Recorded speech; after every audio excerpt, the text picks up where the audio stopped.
à tous et bienvenue sur nos routes du Limousin. Aujourd'hui, je vous emmène aux limites de la Corrèze.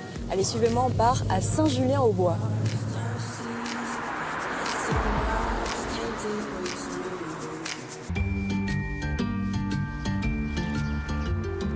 Ce petit village de moins de 500 habitants est niché dans une région appelée la Xaintrie, à 2 pas du Cantal.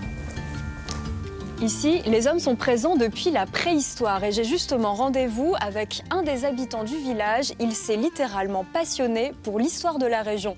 Bonjour Henri. Bonjour Ariane. Ça va? Ça va très bien. Il paraît que vous avez trouvé des silex dans votre jardin. Voilà, il y a une station de surface, c'est-à-dire des hommes préhistoriques aux alentours de moins 10 000 à moins 5 000 qui se sont établis au niveau de mon jardin. Donc en bêchant le jardin, je trouve des tas de silex.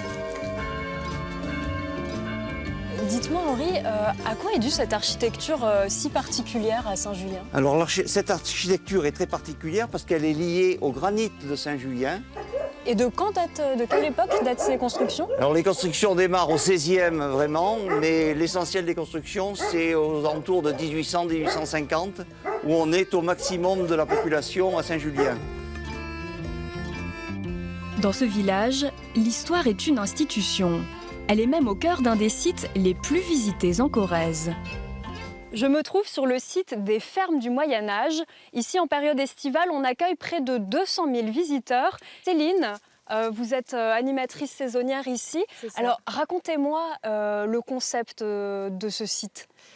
C'est un village du XVe siècle qui est né de la passion d'un homme qui était amoureux de son pays, amoureux de son village et qui, pour un devoir de mémoire, a reconstitué entièrement un village que l'on pouvait trouver en Xaintrie au XVe siècle. Et donc, tout est comme au XVe siècle, y compris une ferme avec des animaux? Oui, tout à fait. Alors bon, ils ne viennent pas du XVe siècle, mais on a essayé de sélectionner des races d'animaux qu'on pouvait trouver au XVe. Ce sont des cochons laineux, une race ancienne de cochons, donc avec toute cette soie bouclée qui les recouvre. Donc au XVe siècle, c'était pas des cochons roses, on n'avait pas du tout de cochons roses, c'était vraiment du laineux comme ça.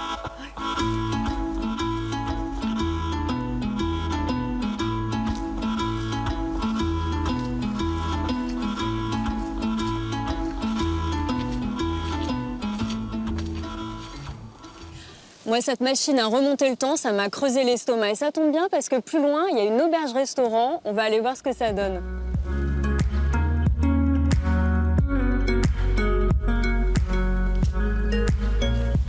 Cuisinière autodidacte originaire d'Allemagne, Doris Koppenrath s'est installée ici il y a 22 ans. Est-ce que je peux entrer? Ah oui, bien sûr, rentrez. Alors qu'est-ce que vous préparez? Alors, je suis en train de préparer les tournées d'eau de canard. Des canards d'une exploitation pas très loin d'ici. Alors, avec une sauce aux pommes et châtaignes, avec un peu de vinaigre balsamique. Voilà. Pour accompagner la viande, on va faire les galettes de potimarron, de quinoa et du sarrasin, de farine de sarrasin.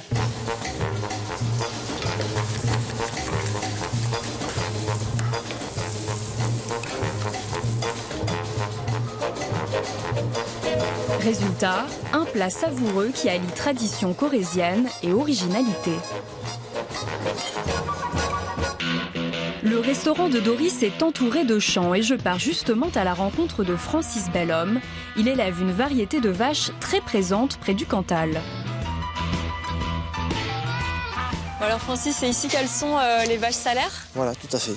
Vous en avez combien? Donc là, il y a 15 mères et les génisses qui suivent donc.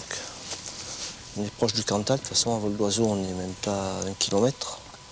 Donc il y a pas mal d'élevage de salaires ici. Ouais. Ils ne font pas rire avec leur... Non, mais bon, quand elles sont assez... Ça dépend du caractère des vaches. C'est des vaches qui sont plus ou moins méfiantes. Bon là, c'est une qui est pas trop... Ça va, elle est assez docile, celle-ci.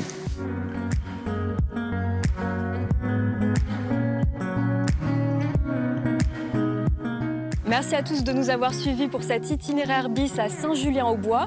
En ce qui me concerne, je vais rester encore un petit peu avec mes nouvelles copines, les vaches salaires.